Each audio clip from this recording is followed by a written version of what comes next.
monde. Aujourd'hui, on va parler de l'avancement de mon e-commerce avec Medusa, qui est une solution open source pour les sites e-commerce.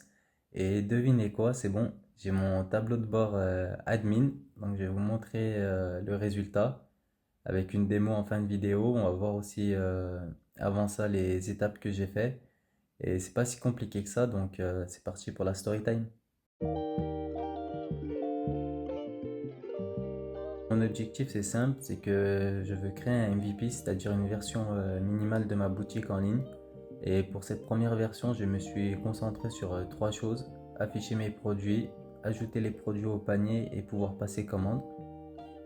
J'ai commencé avec la documentation Medusa. Une fois installé, j'ai connecté Medusa à ma base de données PostgreSQL. Puis j'ai créé mon compte admin. Et enfin, j'ai accès à mon dashboard.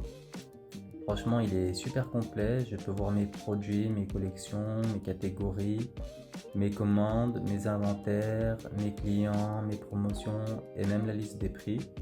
Et en plus, il y a une barre de recherche pour tout trouver rapidement, ce qui est un très bon point.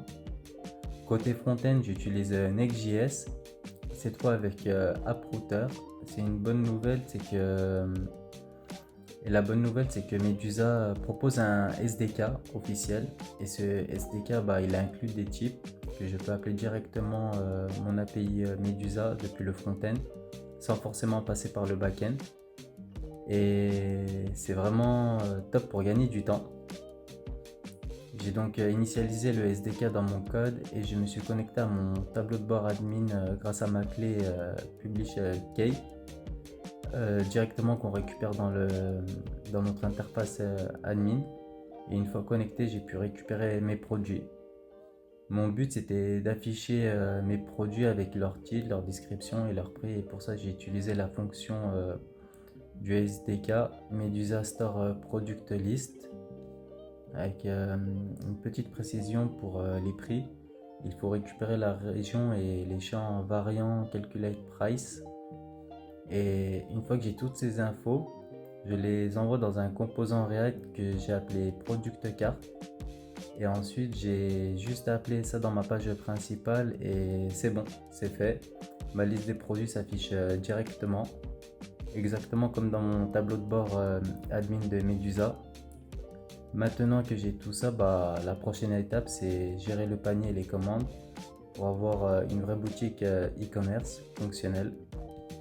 Et franchement, Medusa c'est une super alternative à Shopify. C'est open source, personnalisable et très bien documenté. Si vous voulez suivre le projet, n'hésitez pas à liker la vidéo, à vous abonner ou à laisser un commentaire. Et à très vite pour la suite.